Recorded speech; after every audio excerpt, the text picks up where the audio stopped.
MSI, yang terhormat Wakil Bupati Demak Bapak K. Haji Ali Maksum MSI, yang kami hormati Sekretaris Daerah Kabupaten Demak Bapak Dr. Senggi Setiana MS beserta para asisten, yang kami hormati Kepala Dinpermades P2 KP Kabupaten Demak, para Kepala OPD terkait yang mewakili Camat se-Kabupaten Demak, Pimpinan Bank Jateng Kantor Cabang Demak Bapak Adi Setiawan SMM, beserta jajarannya, para tamu undangan dan hadirin yang berbahagia. Puji dan syukur marilah kita panjatkan kehadirat Allah Subhanahu wa Ta'ala, karena atas limpahan rahmat dan ridhonya kita dapat bertemu dan hadir dalam keadaan sehat walafiat untuk mengikuti acara gathering optimalisasi dana desa dan alokasi dana desa tahun anggaran 2022. Salawat dan salam tak lupa kita haturkan kepada junjungan kita Nabi Agung Muhammad SAW yang selalu kita nantikan syafaatnya hingga yaumul qiyamah. Amin amin ya rabbal alamin. Marilah kita awali acara ini dengan membaca umur kita bersama. Al-Fatihah. Hadirin kami mohon untuk berdiri.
Selanjutnya mari kita ikuti sambutan Pimpinan Bank Jateng Kantor Cabang Demak Bapak Adi Setiawan SMM. Kami silakan. Bismillahirrahmanirrahim. Assalamualaikum warahmatullahi wabarakatuh. Yang saya hormati Bupati Demak, yang saya hormati Bapak Wakil Bupati Demak, yang saya hormati pula Bapak Sekretaris Daerah Demak, Bapak Dr. Singgion MS, dan juga Bapak Asisten 1, Bapak Ahmad Budi, serta Bapak Ibu semua yang hadir di ruangan ini yang berbahagia. Pertama-tama marilah kita panjatkan puji syukur kepada Allah Subhanahu wa Ta'ala, dan atas rahmat dan hidayahnya kita masih diberikan nikmat sehat, nikmat sempat untuk berkumpul bersama di acara gathering pagi hari ini untuk demonstrasi dana desa dan alokasi dana desa. Dan insya Allah tak lupa selalu kita aturkan salawat dan salam kepada junjungan kita Nabi Muhammad SAW yang kita nanti sahabatnya di hari akhir. Amin ya rabbal alamin. Pada Ibu Bupati, perlu kami laporkan Bu bahwa acara gathering hari ini diikuti oleh kurang lebih 35 peserta yang mana terdiri dari seluruh kepala pemerintahan kecamatan, Bapak Ibu camat, kemudian dari Bapak Kepala dinas dan OPD terkait, dan juga dari Bank Jateng yang kemarin kita ajak bersama untuk mengikuti acara sebagai supporting unit. Kepada Bapak Ibu semua, tentunya kami mengucapkan syukur alhamdulillah bahwa pelaksanaan kegiatan ini sudah bisa kita laksanakan. Ya, maksud dan tujuannya adalah yang pertama pasti untuk melakukan refreshing dan review untuk optimalisasi dana desa, dan juga mengintensifkan silaturahmi kami kepada bapak-bapak pemangku kepentingan di daerahnya masing-masing. Dan kali ini bapak-bapak Ibu Camat yang sudah hadir pada acara ini. Bapak Ibu semua, tentunya kami juga bangga dan sangat berterima kasih telah diberi kepercayaan untuk mengelola dana desa yang ada di tempat kami. Tentunya dana desa ini sangat bermanfaat sekali untuk pembangunan dan pemberdayaan masyarakatnya di desa masing-masing, sehingga kami sebagai pengelola keuangannya merasa ada rasa memiliki, ingin membantu bersama, dan beberapa upaya yang telah kita sampaikan, kita laksanakan kemarin, termasuk dengan mengajak Bapak Ibu kepala desa yang ada di Bapak Ibu semua, termasuk desnya kemarin, untuk menjadi mitra agen mitra Laku Pandai, yang mana harapan kami agar layanan transaksi banking ini bisa masuk ke pelosok-pelosok daerah Bapak Ibu semua, termasuk di desa-desa yang mungkin saat ini belum bisa kami jangkau dengan cabang dan cakupan. Nah, Bapak Ibu semua, alhamdulillah kemarin dari usaha kami dari Bapak Ibu semua mengadakan sosialisasi agen mitra Laku Pandai dari 29 ukuran existing sudah bertambah kemarin dengan informasi 32 orang. Namun demikian untuk yang BUMDes kami kemarin masih ada terkendala karena izin untuk badan usahanya, badan hukumnya belum turun dan masih dalam proses kementerian terkait, sehingga kami masih membuka peluang untuk perorangan yang ingin mengikuti jejak teman-teman yang tidak ada sebagai apa yang kita lakukan dari kami. Perlu kami sampaikan dari sekian 32 orang kemarin saya melihat data masih ada kurang lebih 50%, sekitar 15 orang yang transaksinya luar biasa, melebihi 301 transaksi dalam berbulan, sehingga sudah dapat mendapatkan reward 1.040.000. Dan kami sangat mengapresiasi sekali. Harapan kami nanti berkesinambungan dengan bapak-bapak yang ada di desa lain-lain, sehingga 14 kecamatan ini bisa terjangkau dengan produk kami yang sangat membantu untuk layanan transaksi perbankan. Nah, Bapak Ibu semua, kami juga sangat berterima kasih sekali pada Bupati terkait dana-dana lain yang ditempatkan di tempat kami. Alhamdulillah, dengan penyetoran modal di tahun 2020 sejumlah 82 miliar 499 juta, kami sudah dapat memberikan dividen sebesar 16,9 miliar per tahun.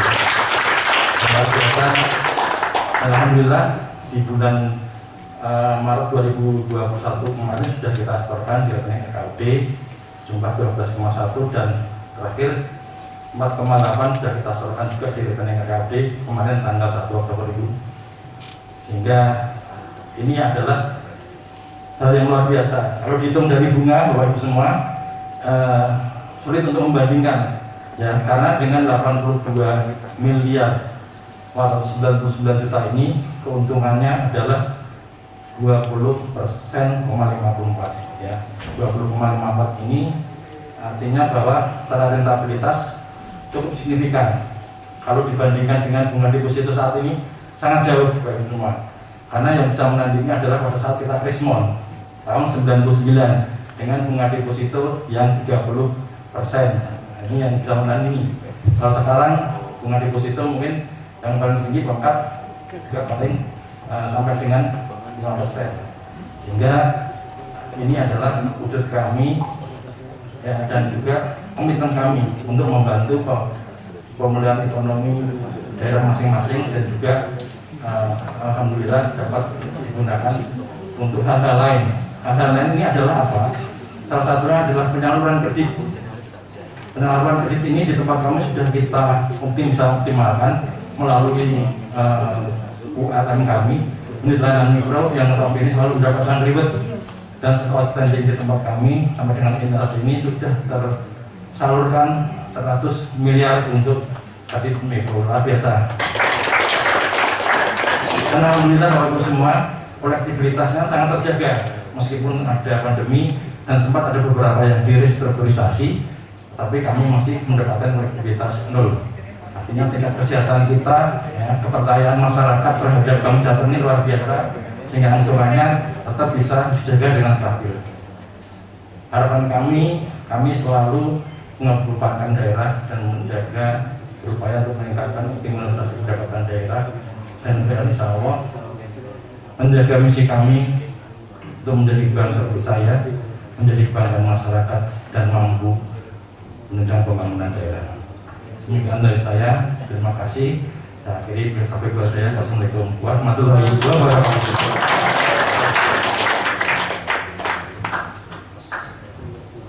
Bapak Ibu hadirin yang kami hormati, selanjutnya mari kita semua bersama sambutan arahan Bupati Demak sekaligus membuka acara secara resmi. Yang terhormat Ibu Dr. Haja SD MSE, kami persilakan. Assalamualaikum warahmatullahi wabarakatuh. Yang terhormat Wakil Bupati Demak, yang kami hormati Sekretaris Daerah Kabupaten Demak beserta jajarannya, ASN 1 yang kami hari ini, yang kami hormati para kepala perangkat daerah dan seluruh camat Kabupaten Demak, hadirin serta tamu undangan yang berbahagia, yang mohon maaf tidak dapat saya sebut satu persatu. Pertama-tama marilah kita panjatkan puja dan puji syukur kehadirat Allah Subhanahu wa Ta'ala yang mana telah memberikan kita rahmat, taufik, hidayah serta inayahnya kepada kita semua, sehingga pada pagi hari ini dalam keadaan sehat walafiat, senang hatinya, badannya seger gitu. Fresh, ada ngantuk sisik saya. Kita bareng-bareng dapat mengikuti acara gathering dalam rangka optimalisasi dana desa dan alokasi dana desa tahun 2021. Selamat serta salam marilah kita haturkan pada junjungan kita baginda Nabi besar Muhammad SAW, yang mana telah memberikan kita petunjuk kehidupan. Semoga kita semua mendapatkan syafaatnya hingga di yaumul kiamah. Amin amin ya rabbal alamin. Bapak Ibu hadirin yang kami hormati, sudah kita ketahui bersama di mana arahan Presiden RI itu disebutkan bahwa dana desa itu tidak hanya untuk tertentu saja, tetapi untuk seluruh masyarakat desa, khususnya itu untuk masyarakat yang nyonseu golongan bawah, dan penggunaannya itu memang untuk peningkatan ekonomi dan SDM di desa. Oleh karena itu, prioritas penggunaannya itu harus berdasarkan prinsip kemanusiaan, keadilan, kebinekaan, keseimbangan alam, dan kepentingan nasional. Bukan kita ngarani atau apa, biasanya lebih condong ke menentukan satu dua belah pihak saja kalau kita lihat bersama. Untuk itu kita menginginkan Bapak Camat semua sebagai pengontrol di desa-desa, kita berharap kepada panjenengan itu bisa mengontrol bagaimana penggunaan dari DDA-DD tersebut. Kita banyak mendengar biasanya memang satu sektor, apalagi bukan kita memandang satu pihak itu untung besar dengan adanya DDA-DD itu, tetapi kita berkeinginan semua itu rata bisa dinikmati oleh seluruh masyarakat. Jadi mungkin dari pergubnya sampun ada nih Pak Zede, persentase gitu nih. Persentasenya belum nih. Jadi indikator yang harus dicukupi di desa masing-masing kegiatannya sudah. Kalau persentase. Oh nggak tahu. Jadi mungkin cakupannya sudah diatur, apa-apa saja yang memang boleh digunakan seperti itu. Tapi mungkin di lapangannya belum terrealisasi seperti itu nih. Mungkin kedepannya saya berharap kepada Bapak Camat semua bisa lebih mengontrol. Mungkin kalau memang lebih tertariknya memang ke fisik, kebanyakan ngoten gitu, tapi ya tidak apa-apa kalau memang daerahnya memang belum. Tetapi kalau memang sudah, mungkin hal-hal lain yang memang belum terangkat bisa digunakan dengan desa tersebut begitu. Jadi kami harap dengan memang sakit pengontrolnya. Kemudian kalau ini di masa pandemi mungkin kemarin sudah terrealisasi penggunaan dana desa itu memang kan lebih diutamakan untuk kemarin penggunaan pandemi penanganan COVID ya, sesuai kewenangan desa dan BLT dana desa sudah 2 kali penyalurannya dari 100 desa mandiri. Nah, mengingat pentingnya penggunaan dana desa tersebut, maka saya minta bisa sinergi seluruh elemen sehingga dana desa tersebut ini dapat dikelola dengan baik. Jadi tertib administrasi, tertib waktu, akuntabilitasnya benar-benar bisa dipertanggungjawabkan semuanya. Dan saya sangat bangga dan bersyukur pada tahun 2021 ini tidak ada lagi indeks desa membangun dengan status desa sangat tertinggal. Tapi bingung gitu Pak. Ibu-ibu semua kalau ini antara kalau tertinggal itu besar katanya nanti akhirnya. Tetapi alhamdulillah sudah banyak yang bisa mandiri gitu nih. Hal ini berkat kerjasama dan keras dari Pak Jenderal semua tentunya. Saya berharap nanti di 2022 jumlah desa mandiri ini dapat bertambah dan yang tertinggal ini semakin berkurang. Amin ya. Sekali lagi kami sampaikan mungkin tingkatkan komunikasi, koordinasi dan konsultasi dengan seluruh stakeholder terkait dalam rangka optimalisasi penggunaan dan percepatan penyaluran DDA-DD di Kabupaten Demak. Kemudian pesan untuk BPT jangan khawatir Pak, kita tidak bagi-bagi rata ke bank. Saya kemarin sudah di sini gitu. Betul Pak, tetap kita utamakan ke bank kita, ke Bank Jateng. Tadi sudah bicara Pak Adi, bagaimana dividennya sangat luar biasa. Balik lagi nanti berarti kita ke masyarakat kita. Kemarin memang kenapa saya seperti itu untuk memperbanyak relasi saja begitu Pak. Jadi sama-sama ini ya.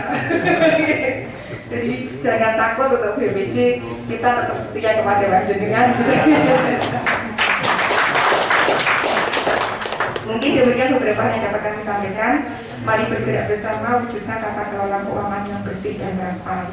Dan dengan mengucap Bismillahirrahmanirrahim, gathering optimalisasi dana desa dan alokasi dana desa tahun 2021 secara resmi saya nyatakan dimulai.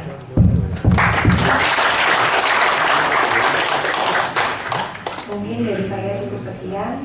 Selamat mengikuti gathering ini. Semoga kegiatan pada kali ini benar-benar bisa dimanfaatkan untuk semua dan bisa membuat otak kita fresh. Tujuannya itu salah satu. Jadi kita nambah ilmu dan refresh otak. Nanti kerjanya Senin tambah semangat.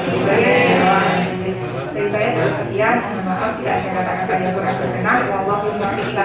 Wassalamualaikum warahmatullahi wabarakatuh.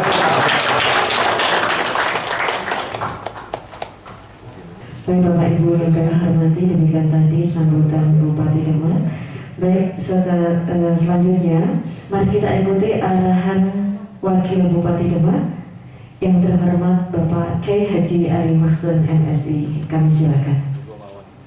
Assalamualaikum warahmatullahi wabarakatuh. Bismillah, alhamdulillah, wassalatu wassalamu ala rasulillah wa ala alihi wa sahbihi wa man wala ma'ba'du. Yang terhormat Ibu Bupati Demak, Ibu Dr. Haja Istiana SE, yang kami hormati Sekretaris Daerah, dan menghormati para kepala OPD yang saat ini hadir. Tak lupa juga Bapak pimpinan dari Bank Jateng, Pak Haji, yang saya hormati para camat dan seluruh undangan yang pada saat ini ada di tempat ini, semua yang saya hormati. Alhamdulillahirrahmanirrahim. Pada pagi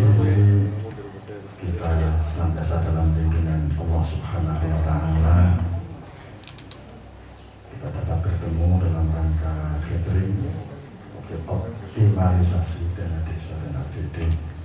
Mudah-mudahan pertemuan ini diberkahi oleh Allah Ta'ala.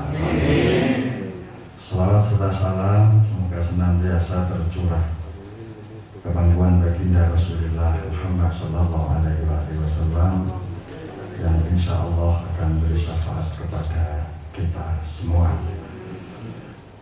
Ibu bapak yang saya hormati, saya akan mensikir sebuah hadis dari Rasulullah Sallallahu Alaihi Wasallam. Khairun nas khatimuhum. Sebaik-baik orang itu adalah orang yang menjadi pelayan mereka. Bapak Ibu semua, camat tentu tugas pertama adalah melayani masyarakat, tentu sesuai dengan proporsi masing-masing. Bertanggung jawab secara vertikal dalam hal ini pimpinan di atasnya, tapi untuk di bawahnya di desa-desa dalam hal ini kepala desa adalah objek jenengan semuanya. Yang saya sampaikan dan masyarakat. Ada sebuah kisah seorang tokoh sufi namanya Syekh Ja'far Shadiq. Dia kedatangan tamu. Pada saat itu tamu ini sowan di tempatnya Syekh Ja'far Shadiq. Dia bercerita, alhamdulillah tidak ada orang seberuntung saya. Emang ada apa? Saya ini melayani guru saya. Kalau mau sholat sejadahnya saya menggunakan. Kalau mau wudhu air wudhunya saya menyediakan. Syekh Ja'far Shadiq katanya apa? Anta afdalu minhum. Kamu lebih mulia daripada guru. Karena tadi yang ikuti guru adalah melayani sekali lagi. Maka misal oleh Rasul, khairun nas khatimuhum. Sebaik-baik manusia adalah pelayan mereka. Untuk itulah maka melalui acara ini mari kita tanamkan dalam diri kita bahwa jabatan kita hanyalah simbol, tetapi bahwa konteksnya kita punya pejabat adalah sebenarnya untuk melayani masyarakat. Maka pesan Bapak tadi tepat sekali bagaimana orientasi kerja di desa khususnya di bawah panduan pimpinan semua DD-ADD selalu berorientasi kepada kesejahteraan masyarakat. Bapak yang saya hormati, sebenarnya kita hidup ini tujuannya apa? Orang yang mengetahui tujuan sebuah sesuatu adalah penciptanya. Kalau ada sebuah bangunan masih kerangka, orang memandang pasti itu untuk apa? Dia akan tahu jawabannya ketika bertanya kepada siapa yang buat kerangka itu. Insinyurnya misalnya, buat apa itu? Oh ini buat jembatan, oh ini buat gedung. Sama. Kalau kita ingin tahu tujuan hidup kita sebagai manusia itu untuk apa? Bertanyalah kepada Sang Pencipta, yaitu Allah Subhanahu wa Ta'ala. Allah yang menciptakan kita, Allah yang tahu sebenarnya untuk apa manusia diciptakan. Kita sering mendengar wa ma khalaqtul jinna wal insa illa liya'budun. Tidak aku ciptakan jin dan manusia kecuali. Jadi kalau perspektif bahasa Arab, ma dan ilah itu ada hasad. Kalau orang bisa maknanya mung. Aku dewi jin dan manusia mung. Besok mung deh. Hanya lihat mereka sudah mengabdi kepada Allah. Hanya untuk itu. Nah pengabdian itu tidak hanya ibadah saja. Tapi pengabdian itu Allah Maha Adil proporsional diberikan kepada hamba-Nya. Bahkan kerja ini juga bisa menjadi sebuah pengabdian kepada Allah. Maka adalah sudah pertanyaan yang sangat tidak lucu ketika ada orang bertanya begini, emang orang tidak mau makan suruh ibadah terus? Pertanyaannya saja ini sudah ya dulu ala goblokihin. Karena sebenarnya tidak hanya Allah ada ibadah, kinerja juga bisa menjadi ibadah, kerja bisa menjadi ibadah. Dan tempatnya proporsional. Kalau kiai misalnya punya santri, malam dia bangunin santri, ngaji, nyedot tasbih di pojok masjid, ya memang kiai harus begitu. Tapi kalau misalnya satlantas, kayak kiai di pojok masjid, bagaimana kalau ada mobil tabrakan? Ibadahnya dengan jalan itu. Kalau camat, ibadahnya apa? Ya apa yang menjadi tugas camat? Apa itu? Untuk itu maka mari ya kerja itu jangan hanya menghasilkan keringat dan uang. Uang itu konsekuensi kerja ada mas, ada mas. Tapi mari kita sekarang berupaya bagaimana kerja itu ada nilai ibadah yang bisa kita tuai di akhirat. Ini yang penting.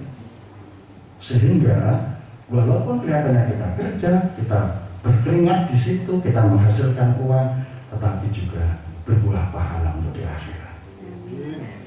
Bapak Ibu yang saya hormati, setelah ini kita ada pos kehidupan yang selanjutnya, namanya akhirat. Karena kita di dunia, kita tidak tahu kapan kita dihabisi oleh Allah. Artinya kesempatan kita ini habis. Kita nggak tahu apakah esok, lusa kita masih bernafas. Tetapi bahwa kita ini mau, ketika kita meninggalkan dunia dalam keadaan baik apa tidak, Allah memberi kesempatan kepada kita. Untuk itu jangan coba-coba hati ini ada kita membuat sesuatu yang melanggar Allah. Jangan sekali. Kita berupaya mari supaya kita lebih meningkatkan ketakutan kita kepada Allah, karena kita tahu apakah esok, apakah lusa kita akan kembali kepada Allah.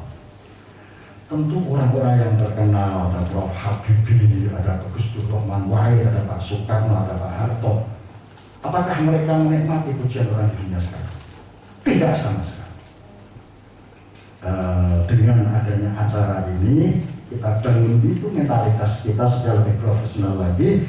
Dan kalau tadi sudah saya sampaikan bahwa sabda Rasulullah sebaik-baik umat adalah pelayannya, marilah kita menjadi pelayan yang baik. Untuk sistem kerjanya saya yakin Bapak Ibu lebih tahu dan lebih berpengalaman. Saya kira ini yang bisa saya sampaikan. Kurang lebihnya mohon maaf dan terima kasih atas segala perhatiannya. Allahul wafiq ila aqwamit thoriq. Assalamualaikum warahmatullahi wabarakatuh.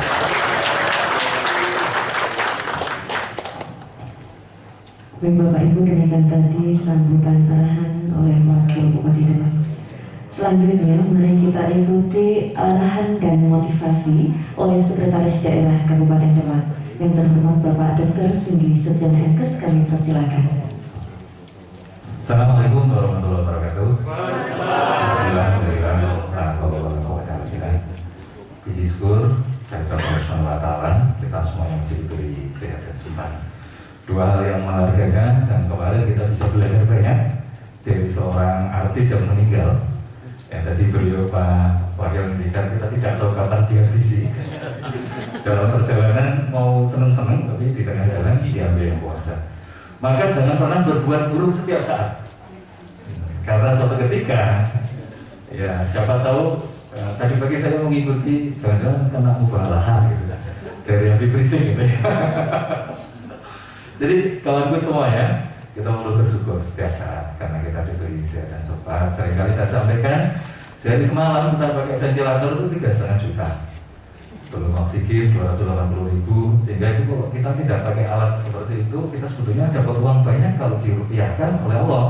Cuma kita kan tidak menyadari. Ya. Dokter sendiri tenaga kesehatan malah lebih tidak menyadari karena sering setiap hari dihadapi orang sakit. Orang jadi biasa gitu. Lalu kadang-kadang memang perlu mengundang para kiai, para ustaz, lagi beliau Ibu Bupati Pak Wakil memang untuk mengingatkan. Maka kenapa kita selalu hari Jumat disuruh Jumatan, kemudian hari Sabtu Minggu orang-orang Nasrani ke gereja karena kita naik turun, iman kita itu naik turun, semangat juga naik turun. Salam dan salawat kita untuk junjungan Nabi besar Muhammad SAW.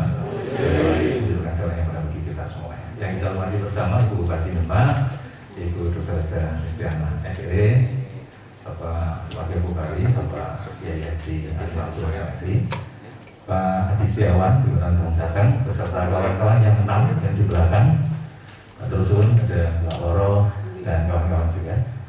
Asisten 1 yang kami hormati Pak Kepala Din Permades Kedua Kapi, Pak Kepala BPKPAD, Mbak Kapit Pendapatan, kemudian dari Inspektorat ada 2, Pak SP, Pak Yanto, kemudian Din Permades, kawan-kawan yang lain, para camat, Bapak Ibu semuanya maksud saya, dan kawan staf. Izinkan saya menyampaikan menyambung, saya nggak janjian dengan beliau Pak Wakil Bupati, tapi saya mengambil judul muhasabah diri untuk berprestasi. Banyak di antara kita pengen berprestasi, tapi tidak pernah tahu sesungguhnya apa yang sudah dilakukan selama ini. Saya sering menyampaikan gini kawanku, apa sih tujuan hidup kita? Jadi beliau menyampaikan, tujuan hidup kita kalau saya mengusulkan sih ini pribadi saya, tapi boleh setuju boleh tidak. Yang pertama, ya sehat, itu tujuan hidup kita harus sehat. Yang kedua adalah bahagia. Yang ketiga adalah sejahtera. Yang keempat masuk surga. Itu sebetulnya materi itu sudah cukup dari pagi sampai siang, sore masih kurang waktunya. Tapi itu yang mengingatkan kembali tadi beliau Pak Wakil mengingatkan, Ibu Bupati juga.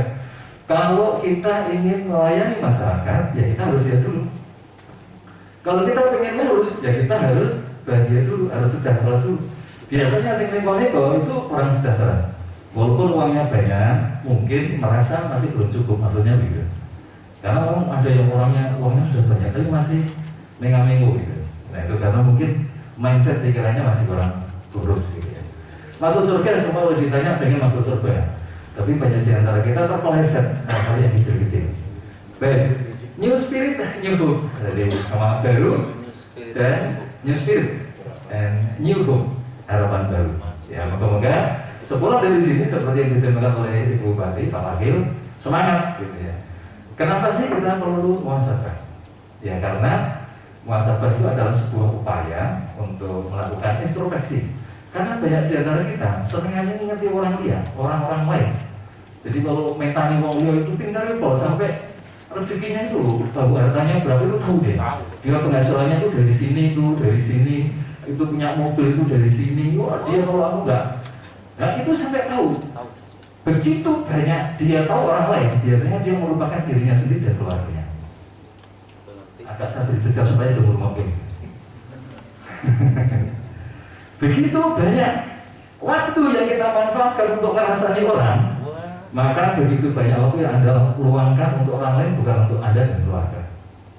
Nah itulah perlunya kita introspeksi dan evaluasi diri. Nah itu yang mulai suara-suara. Saya mohon kawan, izin aja, mungkin sekitar 45 sampai 50 menit, karena saya di sini saya diminta untuk itu. Siapa tahu di antara yang hadir ada yang tersentuh kemudian mau buat keputusan untuk berubah hidup Anda dengan keluarga Anda lebih baik. Saya merasa itu sebuah keberhasilan. Dan semangat berprestasi tadi didorong oleh Ibu Bupati dan Pak Wakil. Kita diberi amanah untuk berprestasi dimanapun tempatnya.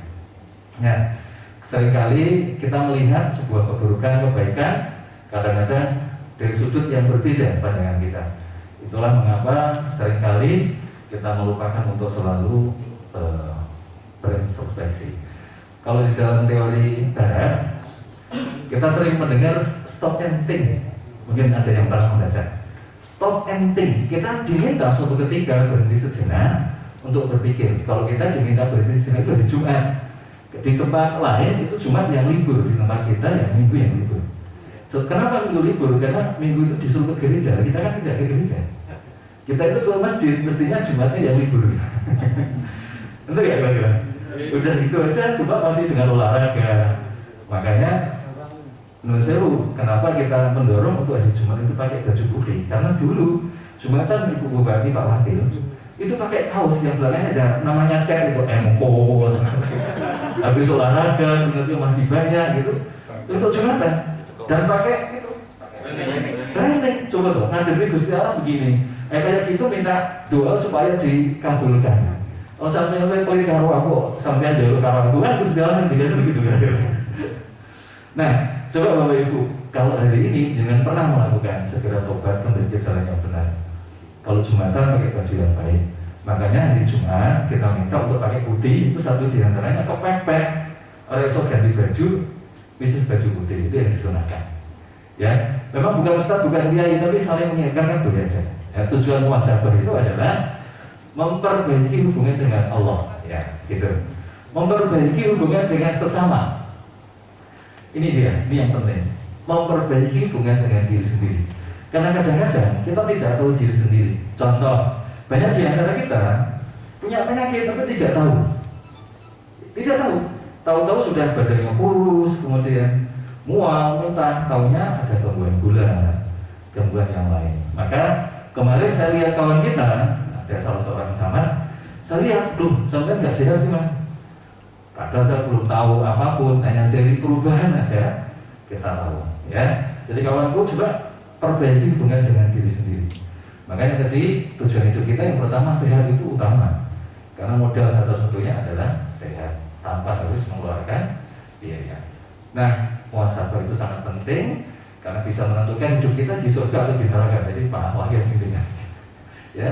Kalau kita salah dalam membuat keputusan, kemudian tindakan kita lakukan, ya neraka lah.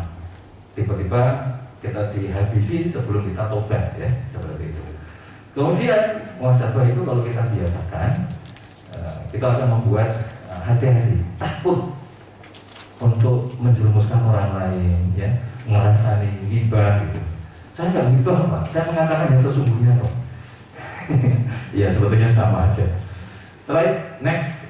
Nah, dalilnya ini saya mohon maaf, Romo Kiai Wakil Bupati, ini dalilnya. Saya hanya menyitir aja. Hai orang yang beriman, bertakwalah kepada Allah, dan hendaklah setiap diri memperhatikan apa yang telah diperbuatnya untuk hari esok. Hari esok itu hari akhirat. Dan bertakwalah kepada Allah. Sesungguhnya Allah Maha mengetahui apa yang kamu kerjakan. Walaupun kita di ruang sendiri, nggak ada orang, tapi Allah Maha melihat. Ya, makanya jangan menjadi orang yang menyesatkan orang lain. Yang berikutnya, dan tidakkah mereka orang-orang munafik? Kita harus takut loh kawan, jangan-jangan kita ada sifat munafik kita. Memperhatikan bahwa mereka diuji sekali atau dua kali dalam setiap tahun. Namun mereka tidak juga bertobat dan tidak pula mengambil pelajaran. Al-Taubah 126. Berikutnya, pada hari itu kamu akan dihadapkan kepada Rohmu dan tidak sesuatu pun dari keadaanmu yang tersembunyi. Jadi semuanya tidak akan terbuka, ya. Ini sabda Nabi. Orang yang cerdas atau orang yang sukses adalah orang yang menghisap, mengevaluasi dirinya sendiri dan beramal untuk kehidupan sesudah kematian. Jadi yang jauh lebih penting adalah hidup setelah mati. Banyak kita mengejar kedudukan, jabatan di dunia ini. Oke, boleh, tapi jangan lupa dengan cara yang benar. Kenapa? Sampai akan diminta pertanggungjawaban. Kalau kata Habib Rizik, katanya, saya bukan penggemarnya, juga bukan pengikutnya, hanya menyitir aja. Nanti ada pengadilan akhirat. Selamat ketemu di pengadilan akhirat, ya. Itu yang kita ingat. Hati-hati, kalau pengadilan di sini mungkin masih ada tarik menarik, ya. Gitu. Slide next. Bagaimana cara muhasabah diri? Yang pertama, mengevaluasi niat. Apakah saya melakukan ini, niat saya ingin menjatuhkan orang, ingin membantu orang, atau seperti apa? Kemudian amalan. Sesungguhnya orang dilihat bukan dari ucapannya. Banyak orang yang wah mendirikan podium itu kayak ya iya oh, top marwah segala macam. Tapi apa yang dia lakukan? Itu mencerminkan dirinya. Orang berawal dari pikiran, dari mindset, kemudian keluar lewat mulut dan dilihat lewat tindakan. Nah, kita memang kadang-kadang terpesona dengan suara, dengan pidato, dengan lisan, tapi lihat dulu apa yang dia lakukan. Banyak orang yang omong doang, ya, ngajak ini tapi dia nggak melakukan, ngomong ini tapi dia nggak melakukan, seperti itu. Nah, itu masalah. Nah, kalau itu sudah, bagaimana berikutnya? Ya, sholat tobat. Kita pasti sudah pernah melakukan minimal 1 tahun sekali pada saat malam gaji, ya, malam gaji. Kemudian ini tidak mudah menerima masukan dan saran dari orang lain. Kadang kita merasa sudah paling benar, paling suci, nggak ada orang lain yang baik di luar kita. Next slide. Nah, manfaat muhasabah ini menghindarkan diri dari merasa paling suci. Aku orang yang paling bisa, paling top, di luar dia nggak ada yang bisa kerja misalnya. Menghindarkan diri dari sifat sombong, menyadarkan untuk memanfaatkan waktu dengan baik. Karena banyak di antara kita diberi waktu sama 24 jam, tapi hasilnya kok beda ya. Satu sukses, satu tidak sukses. Itu masalah manajemen waktu. Nah, menurut saya ini, kawan-kawan tukang becak misalnya, dia itu duduk di dalam becak menunggu penumpang datang. Orang-orang tertentu berapa menit itu kalau dihitung, mungkin Pak tukang becak itu bekerja mungkin sampai bertahun-tahun baru bisa mendapatkan ini. Ini masalah manajemen waktu. Makanya banyak di antara kita, kenapa sih orang yang sibuk itu diberi tugas tambahan, bisa tambah, menyelesaikan. Tapi orang yang tidak bisa memanage waktu, diberi tambahan pekerjaan, mengeluh dulu. Mungkin Pak Adi pernah merasakan. Ya, orang yang sibuk itu ditambahin pekerjaan, tambahan tugas. Siapa? Bisa nggak selesai 2 hari? Bisa Pak. Karena dia memanfaatkan momentum waktu dengan bagus. Tapi yang biasa nganggur, gak ini ngerasa nih, gak ini gibah, gak ini ngomong sih model kayak gitu sulit Pak. Kerja meneh, tugas meneh, iki ngopo meneh, dikelompokke opo meneh, mbok yo dolan-dolan ngono, dhewe dolan seneng. Tapi begitu kerja meneh. Kenapa? Tapi minta bayaran tepat waktu. Ya, kalau nggak ada bayaran tepat waktu masalah. Saya mohon maaf kalau ini tidak menyinggung siapapun, ya termasuk saya sendiri, kita semuanya, karena kalau khotib kan ngomongnya harus begitu. Ya. Menenangkan hati dan mendapatkan petunjuk. Kawanku, kalau kita mengetahui bahwa kita juga banyak kekurangan, kita tidak akan pernah menjatuhkan orang lain. Kira-kira begitu. Nah, seringkali kita terjebak di zona nyaman, merasa sudah nyaman sehingga sulit untuk keluar dari zona kenyamanan ini. Slide next. Nah, saya perlu menyampaikan di antara kita sesungguhnya punya potensi yang luar biasa. Ya, potensi ini adalah kemampuan dari diri seseorang yang belum terrealisasi. Ada di antara para camat mungkin punya kemampuan jadi pedagang, ya, jadi apa gitu. Tapi kebetulan karena meniti karir sebagai PNS, jelas sekarang sama. Mungkin pejabat yang lain sama, punya potensi. Makanya begitu jadi PNS, ada yang hobinya mobil, gowes, ya, golf, ya, atau apa, gitu. Hobinya masing-masing. Itu sesungguhnya adalah kemampuan dari diri seseorang yang belum terrealisasi. Nah, ciri-cirinya orang yang punya potensi diri yang sebetulnya itu kemampuan adalah dia mau belajar, mau melihat kekurangan dari diri sendiri. Kemudian mempunyai sikap yang luas dan menerima saran. Tadi, orang yang tidak mau menerima saran, ini orang yang merasa sudah cukup, dan kalau orang seperti ini sudah menunggu ambruknya, ya, karena tidak mau menerima saran. Yang berikutnya harus berani melakukan perubahan secara total. Banyak di antara kita di zona nyaman tadi nggak mau. Udah gini aja Pak, biasanya ngeten Bu, biasanya ngeten Pak. Ya dibiasakan yang baik, bukan biasanya. Ya. Tidak mau menyalahkan orang lain. Ini Pak, gara-gara dia Pak, kita jadi terlambat nih. Gara-gara dia. Atau kadang-kadang nggak ada.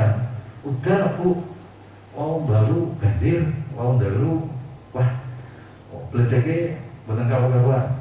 Jadi itu kajian nih salah. PBB kedua gimana? Pandemi. Tapi alhamdulillah luar biasa, Demak. Ya walaupun pandemi di tahun yang lalu 103 Bu, jadi targetnya bisa kelewat. Tapi tahun ini kita belum tahu. Kurang sedikit. Masya Allah, tepuk tangan untuk semuanya. Kurang sedikit ya, 99%. Nah, itu nanti sepulang dari sini bisa langsung 102 gitu. Sisa waktu. Ya. Kemudian punya sikap yang tulus dan bertanggung jawab. Jadi ini tidak usah dikongkon. Namanya sikap yang tulus itu tahu kok. Nah, seringkali kita punya pikiran yang berbeda. Pak, Bu, saya bekerja yang enak sampai kan pimpinan. Kembali kawanku, mulai sekarang yuk kita luruskan. Kita bekerja sesungguhnya bukan sedang untuk pimpinan, untuk tempat kerja kita, tapi kita bekerja untuk diri kita sendiri dan keluarga kita.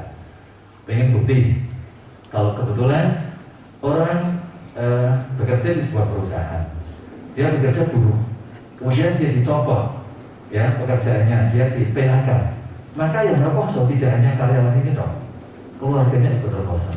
Itulah mengapa saya sering menyampaikan, Yuk bekerja yang bagus dimanapun kita bekerja. Karena bekerja kita bukan untuk orang lain, untuk kita sendiri dan keluarga kita. Ya, next slide. Nah, bagaimana cara mengetahuinya? Lihatlah bidang apa saja yang kita senangi. Kalau Pak Asisten 1 senangnya apa? Ya, oh jangan makanan, nyanyi. Kalau nyanyi sudah nggak bisa lagi Pak, jadi penyanyi sudah waktunya lewat ya. Hanya sebagai senang-senang aja. Kemudian bertanya kepada orang yang terdekat. Ini yang biasanya tidak menyesatkan adalah pasangan, kecuali yang sampai bermasalah dengan pasangan. Dicolong-colong gitu, iya. Syukur, sisan. Gitu ya. Tapi biasanya orang-orang ini adalah orang-orang yang selalu memberi yang kebaikan.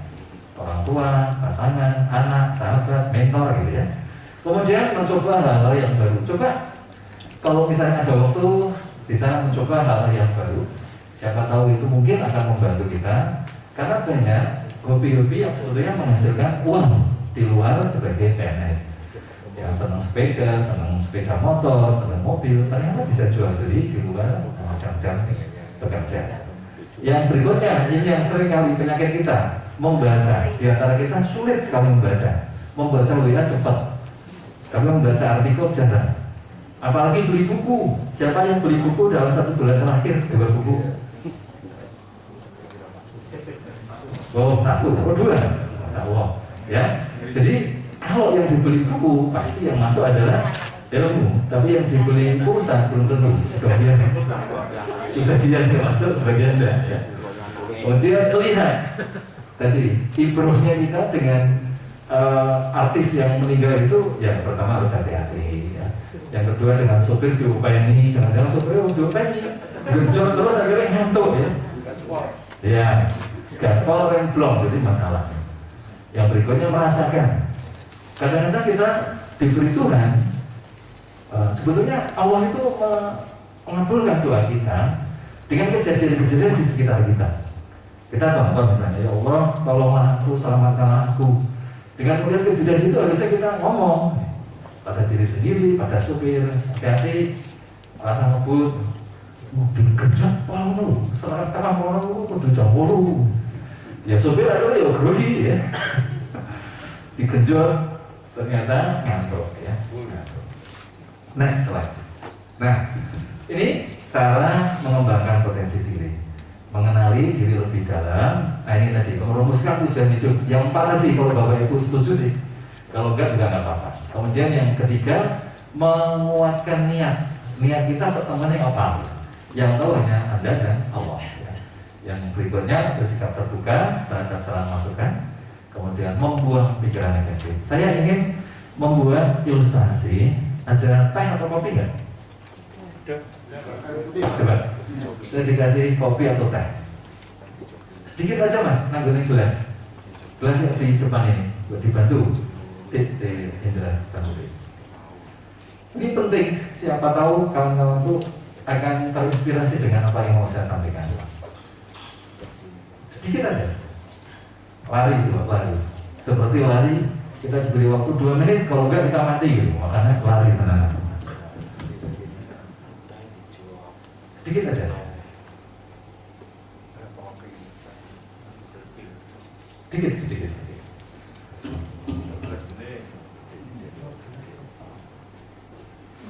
Ini enggak tampil dong. 8.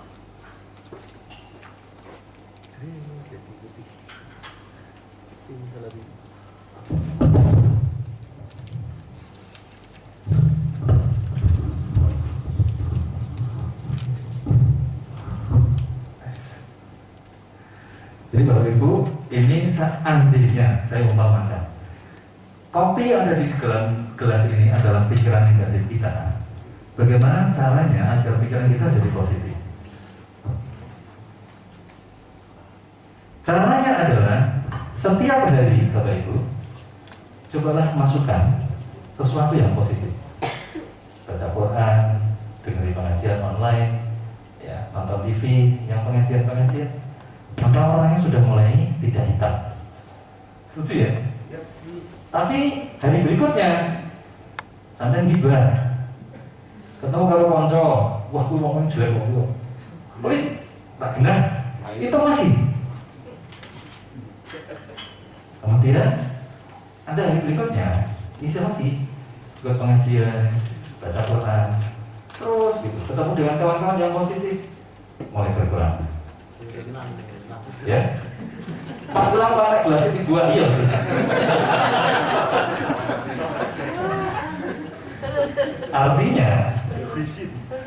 Artinya siapa teman kita itu menentukan.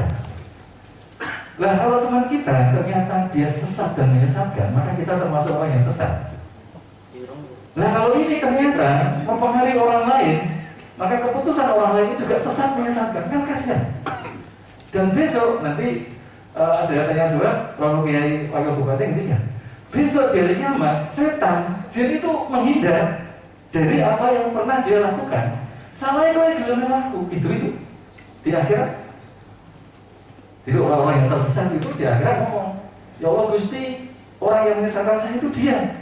Harusnya dua kali lipatkan hukumannya, azabnya dibanding saya. Apa yang dikatakan? Salah ya, belum bentuk kamu itu. Aku doi ora iso bentuk sampeyan kok. Kamu mengerikan ini. Rasul gitu. Ya jadi siapa teman kita itu menentukan hidup kita. Siapa teman kita menentukan hidup kita. Apa yang kita baca menentukan hidup kita. 5 tahun sampai 10 tahun yang akan datang, kehidupan kita tergantung 3 hal. Apa yang kita baca, siapa teman kita, dan apa yang selalu kita lihat. Nah kalau yang lihat itu infotainment itu terus ya pikirannya tambah negatif, tambah hitam. Apalagi yang program apa tadi? Silet. Mengerikan. Tapi itu yang disukai ibu-ibu. Mohon maaf ibu. Sabar maaf. Ibu yang di sini ibu. Aduh, salah. Cuma kota renang terus ya. Kenapa? Cuma kota renang terus masih. Wali kota maksudnya. Ya jadi ya pikiran negatif. Ya pikiran negatif itu sangat berbahaya. Ya. Kemudian berada di lingkungan yang positif. Ini penting. Makanya nanti menantikan. Kalau misalnya kita dekat dengan orang yang jual parfum, walaupun kita tidak pakai parfum, kita ikut wangi. Tapi kalau kita dekat dengan orang yang apa itu tukang las, ya, maka dekat-dekat dengan mereka kita kena apinya. Ya, kira-kira begitu. Lingkungan sangat berpengaruh. Selalulah optimis karena semangat itu menutupi kekurangan kita. Next slide. Nah, ini sebuah lingkaran. Ternyata muhasabah diri itu adalah kondisi yang bisa membantu akhirnya kita tahu potensi diri kita seperti apa. Kesalahan yang kemarin apa yang pernah saya lakukan, kita tidak akan mengulang lagi, kita memperbaiki diri. Kemudian adanya impian. Siapa yang punya impian yang belum terwujud? Masih ada ya. Mungkin mengajikan orang tua, mengumrohkan, melunasi utang-utangnya, ya, merenovasi rumahnya, membelikan mobil, atau mungkin membantu adik-adik ingin menyekolahkan, ya, atau ingin membelikan sepeda motor, pembantunya membelikan sepeda, siapa tahu mereka, atau pengen mengawinkan mereka, ya. Tapi jangan kawin lagi, masalah ya. Nah impian itulah yang membuat semangat baru, new spirit, new hope. Nah semangat baru itulah membuat kita untuk bisa semangat berprestasi, optimis, punya strategi yang bagus, tawakal, dan jangan lupa tambah sedekah. Ya, hasilnya kita akan lihat nanti. Kalau serius, ya kita akan berhasil. Kalau hanya sekedar ngomong doang, ya pasti akan gagal. Tapi kalau setengah hati, ya stagnan. Ya gitu-gitu aja. Ya. Nah sebelumnya kita akan berdiri dulu aja. Kita berdiri dulu karena sudah beberapa saat tadi Bu Bupati mengatakan sudah mulai agak ngantuk, kurang tidur, makanya agak banyak tadi, sehingga darah mengalir ke perut, tidak ke otak. Nah, kita latihan konsentrasi dulu ya. Kalau saya bilang tepuk, selamat pagi, tepuknya gini. Selamat siang, selamat petang, selamat malam. Tidak jadi. Nanti yang salah maju. Latihan dulu. Selamat pagi. Selamat petang. Nah, udah mulai salah ya. Iya. Ya. Selamat pagi. Selamat siang. Selamat petang. Selamat malam. Lumayan. Ya. Nah, sekarang kita sambil tadi kan Pak Wahyudi seneng nyanyi ya. Nah, saya ajari, tapi pakai tanda-tanda. Kalau saya pegang pipi, namanya Marina. Wanita itu senang pegang pipi. Kalau saya pegang pipi, sampai ngomongnya apa? Marina. Terus kalau pegang bokong, pegang menari. Ya. Kalau tangan saya angkat begini, di atas, kalimatnya di atas. Kalau saya lurus begini, menara. Jadi Marina menari di atas menara, di atas menara, Marina menari. Enak ya?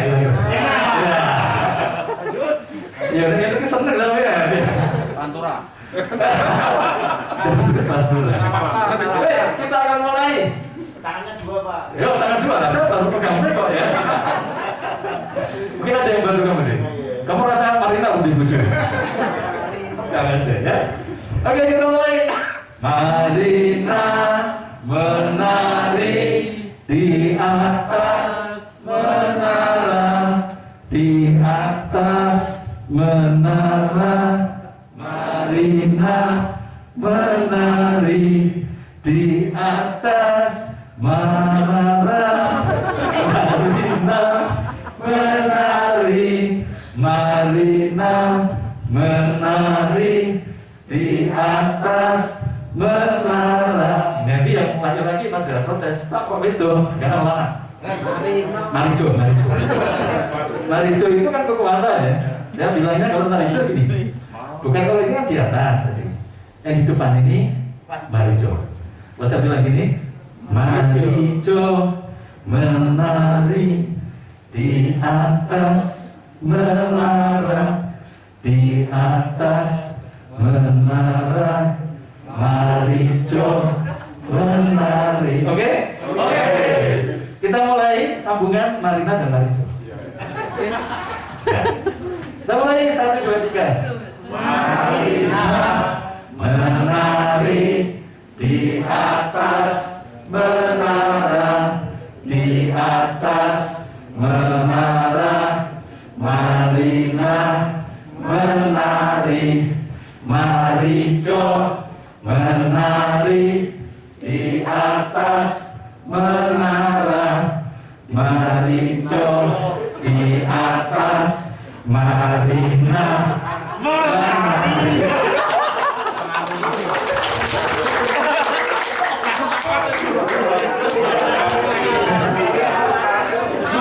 Marijo menari di atas, bawahnya minta. Ayah. Enggak, ini diteruskan pikirannya negatif ya. Ini tidak mau bapak saya. Jadi kita, siapa yang ingin sukses? Baik, kita ingin sukses bersama. Terima kasih. Aku dulu